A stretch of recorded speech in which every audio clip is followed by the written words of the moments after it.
Hey everyone, Daniel here, and welcome to the final edition of the 7 Wonders blog and video series. This is Chapter 12, The 7 Wonders of Dignity. And we end our magical recovery on the very first full moon of the new year. And we know this as the cold moon or the wolf moon. This is a time for new beginnings, a time to make honest determinations about what is truly best for us and what is truly meaningful for us as well. We align ourselves with and are now guided by a renewed sense of dignity. Last week, in Chapter 11, The 7 Wonders of Integrity, our focus turned to spiritual open-mindedness as the final necessary step towards holistic magical recovery. Spiritual open-mindedness requires an open heart, and our hearts need a little encouragement in order to open. When we act in service to others, when we wholeheartedly walk in somebody else's shoes, we discover the true magic of basic human dignity. And in return, humanity gets a little faith from us. The conclusion of the 7 Wonders acknowledges that we are on a spiritual journey in the real world. And spiritual journeys require not only maps, but faith. Faith and the real world don't always play well together. There are real storms in the real world. But there is a beautiful phenomenon that happens between storm clouds and a little light. There are rainbows out there as well. And just as a rainbow is perceived differently depending on your perspective, your faith will shift in proportion and brilliance in relationship to your dignity. And chasing faith, like chasing a rainbow, is a journey without end. Final lesson and task, the rainbow's edge. At the very beginning of the 7 Wonders, one of the basic tools I introduced was the Shadow Pages Journal, a basic practice of journaling 3 pages every morning. I also explained the Shadow Pages are not for reading, not by you or anyone else. But I did indicate that at some point in the course, you would be asked to go back and read them. That time has come. This may seem terrifying for some of you, and thrilling for others. Either way, I assure you this exercise is very enlightening. Personally, I have a hard time doing this exercise. While writing every day has become second nature, reading Shadow Pages seems like a huge waste of time.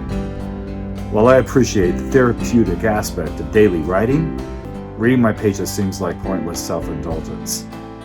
At least, that's what I tell myself to get myself out of doing it. The truth is, if I've had an exceptionally long period of pain and anger, I don't want to see the things I blurted out in rage, self-pity, or loss.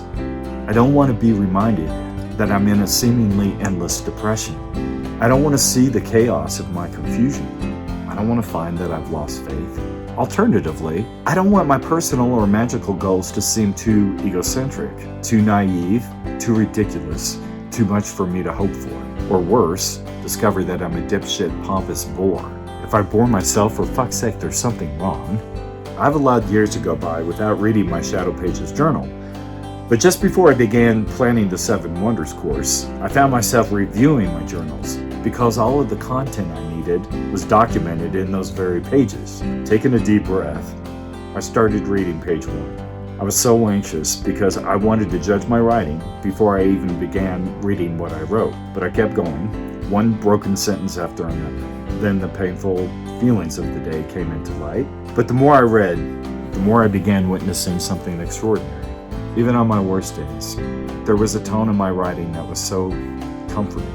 And even though I know what writing every day is supposed to do, I had lost faith that it was actually working. Until I saw it in black and white, in my own handwriting. I was like, oh my God, look how sweet I can actually be to myself. I am good to myself even on my worst days. I suddenly had a flashback to several years ago when I was telling someone about Shadow Pages. I learned how to befriend myself, even when I'm a little lonely. I know I'm never really alone, and it's such a cool feeling. This is another gift of reading your Shadow Pages. In controlled intervals, as you read, you will also get psychic flashes, reinforcements, and additional messages from your higher power or higher self. The point is, this experience suddenly became adventurous for me, and I read through my entire Shadow Pages journal cover to cover. If you've been practicing Shadow Pages consistently over the past 4 months, you will see, in black and white, in your own hand, the day-by-day emergence of your self-respect, your dignity, You'll see the 7 Wonders task and spell work you've completed. You will see the acknowledgement of personal victories and losses. More than that, you will see a shift in the way you talk to and treat yourself. A new self-rapport has gently emerged. And yes, you'll see a lot of bitching too, but it will land differently because you're not venting to a deaf ear. Your number 1 shadow mate, your best friend, is actually on the page. Some of our entries will be dark as we get. In AA, we're reminded that we do not claim spiritual perfection. We're not saints. The point is, we're willing to grow along spiritual lines. We claim spiritual progress, not spiritual perfection.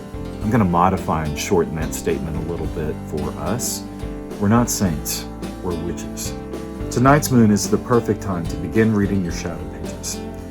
Allow yourself some privacy and a comfortable place to read. If you want a little more from this task, have 2 different highlighters with you. Use one color to highlight the things you've achieved, and another color to highlight recurring issues that come up. Also, pay attention to the shape of your handwriting. How does it change based on your moods? Take note of each moon phase as well. See if your moods and energy follow a pattern and seem to occur at certain points throughout the lunar month. Many of us discover a general pattern that our emotional and physical energy follows, from the waxing period, new to full, and predictable energy flow during the waning period, full moon to dark moon. I know, for example, that my body is naturally more awake for the days just before, during, and after a full moon. So rather than fight it, I get up at midnight, get naked, and do ritual. 3 a.m. is a very active hour, spiritually. Dark moon and new witch's moon have a similar effect on my body, but different emotional energy. See if you can identify a cycle to your moods and energy level that corresponds with lunar cycles.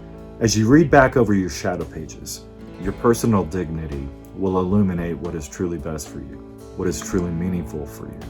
While the course of the 7 Wonders ends on tonight's moon, your spiritual journey, a path to the rainbow's end, always begins anew and is also never ending. You'll find your faith, and like a rainbow, you will discover your faith differently from others, from your individual perspective. In conclusion, I want to personally thank you for your time and trust. I've been practicing these tools for 22 years, and the time seemed right in every way to share the 7 Wonders with others. There's so many fantastic books emerging these days on witchcraft and the occult, and a growing number of practitioners fueling that demand. Finding a connection to magic and the magical world, though, can be daunting and intimidating. It's not that we lack the sheer magical talent to be a gifted practitioner. It's that we lack the right encouragement, guidance, and support to truly inhabit a magical world. Just as the Artist's Way pointed me on a path to a rewarding life as a professional musician, the course did not install my talent. The course helped me identify, nurture, and grow my talent. The course showed me how to detect a specific path in the music world, a path that is as individual as I am, no longer hindered by preconceptions or comparing myself to other musicians. I discovered my own path by practicing these tools and the faith to walk in it in my own personal dignity. The Artist's Way by Julia Cameron was designed to help artists get to higher realms of creativity.